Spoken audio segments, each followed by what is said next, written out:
Welcome to the Franciscan Spirituality Center in La Crosse, Wisconsin's What is Spirituality podcast. Your host, Steve Spildy, is the Associate Director at the Center. His guests talk about their evolving understanding of God, prayer, healing, and wholeness. Welcome. Today it is my strong pleasure to welcome Shannon Evans to the podcast. Shannon's coming to the Franciscan Spirituality Center on February 26th. The title of the event is Sacred Listening, which is a lot of what we do, but we're going to hear her perspective on it. She's going to talk about how we hone in on the still small voice of God and tune out the false self. It's my pleasure to meet Shannon. It's my pleasure to introduce Shannon to our audience. Welcome, Shannon. Thank you. Thanks for having me. I don't really know you, Shannon. We've been chatting before we started the recording, getting to know each other. You're a pleasure to visit with, and I'm looking forward to getting to know more about you. So my first question is, who is Shannon Evans? Oh, that's a loaded question, isn't it? First and foremost, I think the essence of how I would identify myself is a spiritual seeker. I find my most alive self in contemplation, in nature, and experiencing God as present in all things and connecting all things. And that's definitely where I find my main kind of source, my main sense of being. I'm also a mom. I have 5 kids, one through adoption and the other 4 through my body. I've been married to my husband, Eric, for 15 years, and we are transplants to Iowa, but I think we're here to stay. We've been here 6 years. I'm also a writer, mostly spiritual nonfiction, although I dabble in poetry and fiction a little bit. I'm the social media editor at National Catholic Reporter. So that's my day job. I'm an animal lover, a baby lover, a yogi wannabe. Those are all little pieces of who I am. You said you were a transplant to Iowa 6 years ago. What brought you to Iowa? My husband actually got a job at a parish here in Ames doing campus ministry and music and liturgy. Originally, it was kind of a job that covered all of those things. He left that position a year ago to do spiritual direction, and we're still here. So I think we're staying. We've kind of made our home here now. And where did you grow up? I grew up in Texas mostly. I was born in Arkansas, but grew up in Texas, got married after college, all of those things in Texas. My husband and I were actually evangelical missionaries after college before we had kids. So we lived in Indonesia for 2 years and traveled some other places short term as well. And then moved back to Texas, got involved in a Catholic worker that convinced us to become Catholic, then eventually moved to Iowa. So done quite a bit of hopping around, hence the need to put down roots somewhere. You grew up in more of an evangelical atmosphere. How would you say your religious understanding has evolved as you've grown older? It's interesting. My parents are Baptist. My mom's a social worker. My dad was a pastor and then taught theology at Baylor University. And they actually would probably never have identified as evangelical.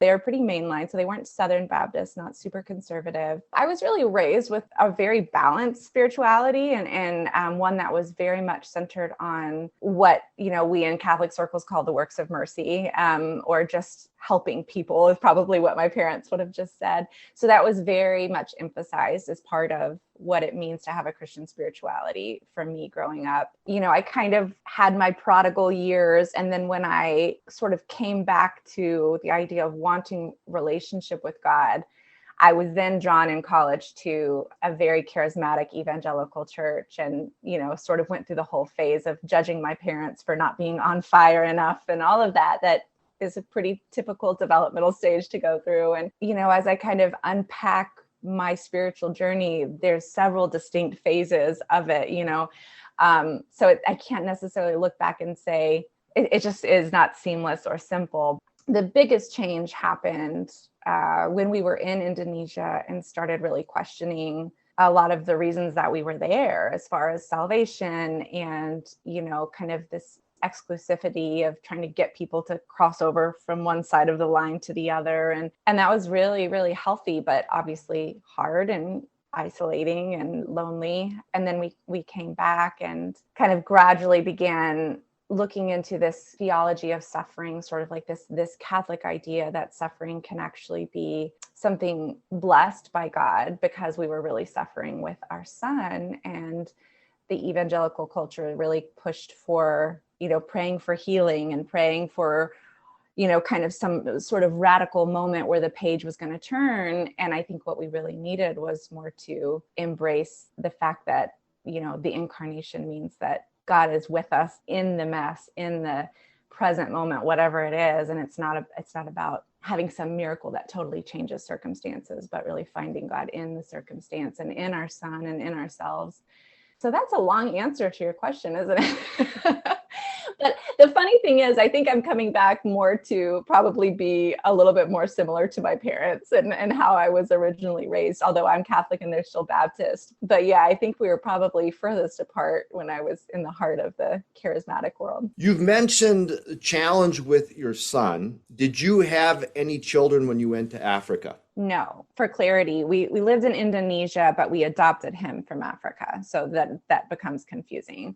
Okay, we had originally planned to adopt from somewhere in Southeast Asia since we were living there, and it was just one closed door after another. So we did not have any children. He was our first child. We actually stopped in Africa to adopt him on our way to move back home after being 2 years overseas. So we brought him home to a temporary house and a borrowed car, and it was terrible.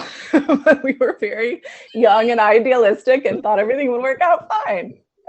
So you were doing all the paperwork and all that process in Indonesia? Yes. Thinking that we were going to bring him there. And then midway through the process, we're kind of breaking down this missionary thing and realizing we don't want to do this long term. And so we started making plans to come home, and my husband was going to go to grad school and everything. But yeah, we were already in the thick of the adoption and we didn't want to back out. So we just kept going, made it work. Wow. Yeah, I don't recommend that route. But, we're here. You strike me as someone who likes a challenge. I mean, I do. It's not hard enough to do international adoption. We'll do international adoption, living internationally. Yeah. And then raising one kid's not enough of a challenge. Let's have 5.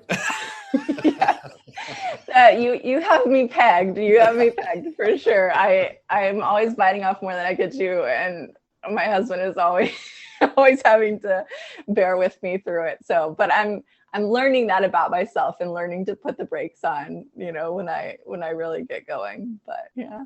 We chat a bit before we started the recording. There is some overlap in our experience. Our one and only is adopted, and we got home and discovered that she had some challenges related to autism. And it sounds like your story is similar. Mm-hmm. And I would say too, in my own journey, is I kind of highlight my spiritual journey. I label 2 chapters. There's before Sophia and after Sophia. Yeah. Sophia was a family name. And so we named her after my grandmother. It's been the perfect name because it's wisdom. And that's what I've received from Sophia is wisdom. And so much of it is how I see her, how I see myself. I couldn't offer her patience if I didn't have patience for myself. I couldn't offer her understanding if I didn't have understanding for myself. So that's been a gift for me. And I'm sensing that's been part of your spiritual journey as well. You would probably really like, and probably could have written my first book, Embracing Weakness. I talk about that because I am this person who wants to take on these challenges. And we literally, before he came home, I was already planning our next adoption, and my husband was like, whoa, we need to slow down here. It was really devastating, but not in a bad way, in a healthy way, for me to be confronted with my own limitation of, I am not the mother that I thought I would be. Why is this so much harder for me than for everybody else? And of course, eventually we did find answers. And even without the autism factor, adoption itself is harder. There is trauma and there's grief and loss and for the child. The before and after thing resonates a lot because it really was the spiritual awakening of not trying to run from my humanity because I could not encounter his humanity with compassion and presence if I was running from my own. So I had to confront that. I had to deal with that. I had to accept it. And the work of Jean Vanier, who now, sadly, his name is not as untarnished as it once was, but at the time, his work, his writing, his book, Becoming Human, I mean, those things really sustained us so much at the time, because it was really the first time anyone had presented to us this idea that smallness and vulnerability was something to cherish because it connects us to each other. In a world that makes us want to wear masks or wear kind of suits of armors to protect ourselves, or to always look good and strong and powerful. And I think in the evangelical church, that was a lot of how parenting was presented to me, as like, you are the authority, you are in charge, they need to obey, and kind of learning with my son to literally get down on his level and level the playing field, be humans together, and be vulnerable and accept the limitations and accept the present reality, was really transformative for me spiritually, because it helped me see Jesus that way. When the idea of the incarnation is such the idea of a parent getting down on their knees and looking their child in the eye and saying, like, I messed up.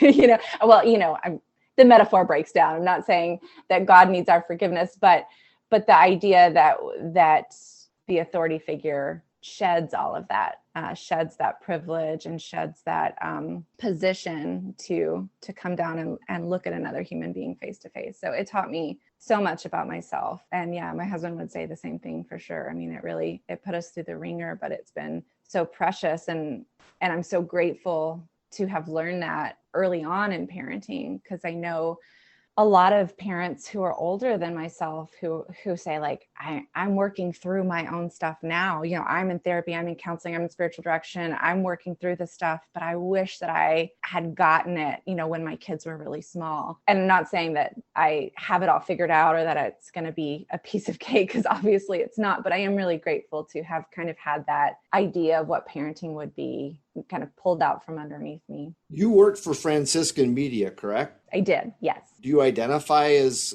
like a Franciscan Catholic, or that's kind of your home base is within the Catholic family? I don't know that I have a home base yet. I anticipate that one day I will feel that more. So basically, I kind of have equal love for the Franciscans and for Ignatian spirituality.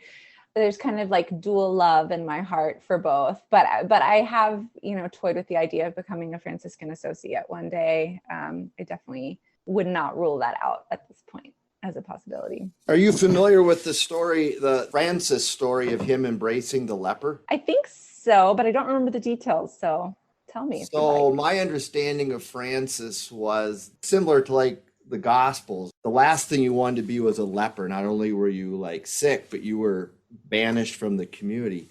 And for whatever reason, he was always really repulsed by, I don't know if he'd run into lepers, but just he was really scared of them. He just didn't want to have anything to do with them.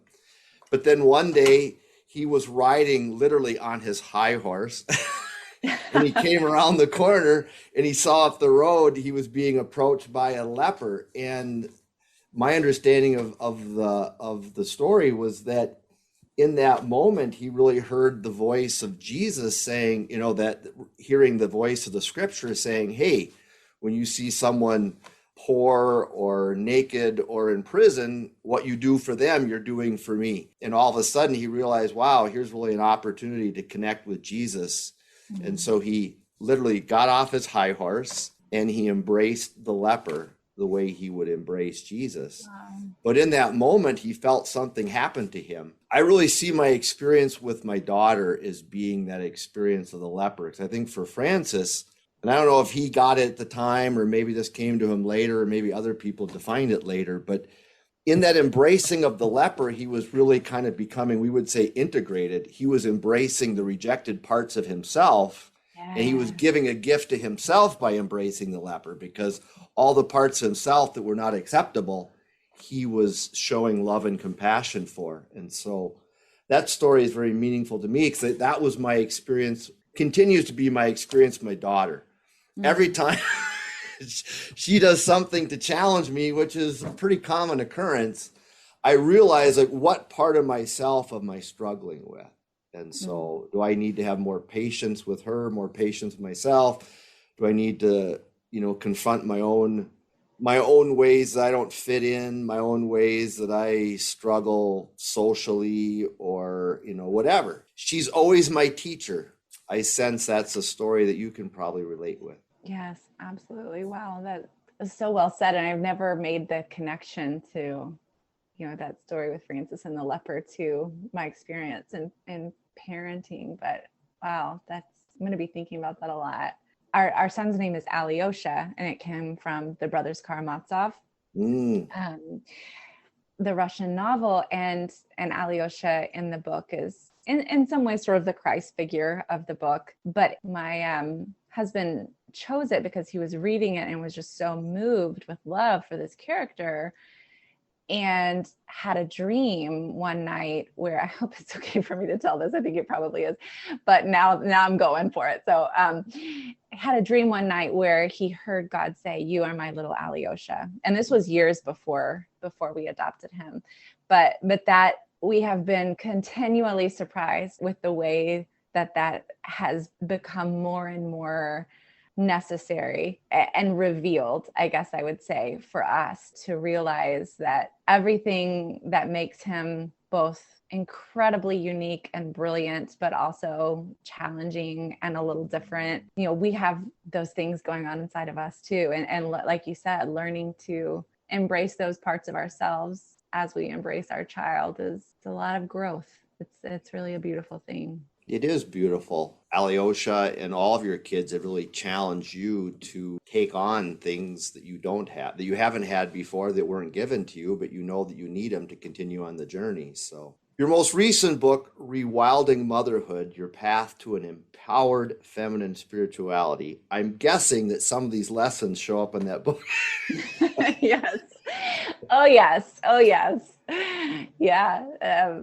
Looking inward and being honest with what you see and being okay with it, and I mean, there's an entire chapter on patience. I think you mentioned it earlier, like if you're feeling impatient with your kid, like, are you having patience with yourself? Are you extending that to yourself? And are you extending it to other areas of your life too? I think we can get really fixated on this idea of being patient with our kids. So yeah, kind of things like that of how parenting informs a woman's spiritual life as separate from motherhood, but our spiritual path is informed by it. It's not separate entirely, but they are our identity as a mom, or our role as a mom, is not the totality of who we are, as women. And it's been fun because I have had some non-mothers read the book and tell me that they kind of forgot that it was a mom book, that they really resonated with it. And that was sort of my hope, is that it's really speaking to the reader as a woman, not as, okay, I'm wearing my mom hat now. Well, it's weird we're having this conversation because I benefit from male privilege. I benefit from white privilege. I benefit from lots of privileges. But I have often found some of my favorite writers, some of my favorite spiritual writers are women. There's probably lots of reasons for that, but one of it, similar to, I think, your situation, after we discovered the challenges that Sophia was facing, we made the decision that I would be the stay-at-home parent for several years because we both couldn't continue to work full-time and give her the support that she needed. So I was a stay-at-home dad for several years. Right or wrong, fair or not, the culture sees it as a very feminine role. Mm-hmm. And it was kind of a weird experience. So even though I'm not a woman and I'm not going to claim to be, or a mother and won't claim to be, I think have a unique perspective on that and really just have a newfound respect for the heavy burden that it is. Yeah. You're right. It can be a heavy burden. I think so much of my readership and my peers are like, more than ever now, living through year 2 of a pandemic, I think that moms are just so weary and overwhelmed. I was just thinking when you said that I needed to connect you to my husband, because I told you before that he's a stay-at-home dad now. And yeah, it's not an experience that a lot of people share. And so I'm sure he'd be interested to hear your insights and wisdom or just commiseration on the journey. I'm grateful for the experience, but it wasn't the experience. Some of the challenge is not something I would choose. I'm grateful for what came out of the challenge, but it was a challenge nonetheless. I'm really intrigued by the title Rewilding Motherhood. It's fascinating. I love it. But explain what you mean by rewilding. I was thinking of titles, and I knew I wanted the word wild in there somehow because I wanted it to be sort of this invitation for women to like break out of social molds and social expectations and kind of find the centeredness and the root of who they are as spiritual beings. And so I came across that term rewilding, and it was a new one to me, but essentially it's a environmental practice of kind of letting a piece of land come back to its natural state and removing the harmful human intervention, like reintroducing species, letting it kind of run wild. And so it will look less attractive, maybe look a little unkempt. By measurable data, you can see that it is actually thriving. The environmentalists can tell it's doing what it's supposed to do, no matter how it looks to a human observer. And so I got really inspired by that because I thought, like, that's really such a perfect metaphor for what I'm wanting this book to be, is a way for women to unattach themselves from all of the human stuff, the expectations, the social mores, the gender stereotypes, all of that stuff that kind of come with motherhood, and let their souls and their hearts be rewilded into an environment that is healthy and nourishing and life-giving and inviting for the spirit to dwell. That's why I landed on it, and I kind of love it too. And the cover is really beautiful, and it complements the wildness and the natural landscape of the title really nicely. Hence the second part of the title, Your Path to an Empowered Feminine Spirituality. What I'm hearing is, as part of that motherhood, there's a lot of unhealthy aspects of what it means to be a woman, or at least that's taken advantage of. And so you're really finding your power to be a healthy woman. Is that fair? Yes. Yeah, very fair. Trying to encourage women to think for ourselves, find a spiritual life, a spiritual practice, a spiritual way of being that maybe doesn't fit the prescribed mold of whatever religious institution they're a part of. And I tried to write it in a way that would resonate with a person of any faith. But yeah, kind of trying to ask questions that maybe we have repressed, or maybe we have pushed down, so that we can not experience the tension that comes with really sitting with some of these questions of how we've been affected by the social structures or the patriarchal structure of the church or whatever religious institution. I think it's a lot easier to ignore those kinds of questions that make us uncomfortable. But that's really like what's necessary for growth, and not just growth, but vitality and feeling spiritually alive. I mean, I think most moms, because of the limitation on time and energy, most moms I speak with don't feel like they have a very vibrant spiritual life, because I think we're kind of given this model when we're younger, or when we read authors or saints or contemplative thinkers that seem to have hours of time to pray and meditate or whatnot. And it's just so far. So we don't know what to do. We don't know how to access that kind of spiritual life. And so my hope for the book is to give women handrails to sort of seamlessly weave that into a part of daily life, so that, you're not waiting 10 years down the road to have time to grow and to be nourished and to feel fully alive, but to be able to do that through spiritual practices in your everyday life, through kind of a change of heart posture in what you're doing throughout your day, and through asking yourself really honest questions and being willing to sit with them and not run away from them. And that's what you're going to be talking about on February 26th. Some of it. It's not specific to moms or women. It'll be for everybody. But yeah, this idea of, well, one thing I really enjoy is using our body in prayer and in our spiritual life. And so we'll be doing some of that, how to integrate soul and body work, the learning to listen to the still small voice, learning to listen to God within you, essentially, and being unafraid to sit in some of those spaces. I'm excited to hear you. You can sign up by going to our website, www.fscenter.org, or you can call our office at 608-791-5295, 608-791-5295. Thank you for having me on. I really appreciate it. If you have any questions about any of the programs that they offer at the Franciscan Spirituality Center in La Crosse, Wisconsin, we invite you to call us at 608-791-5295. That's 608-791-5295. You can also visit our website at www.fscenter.org. www.fscenter.org. Thank you for listening.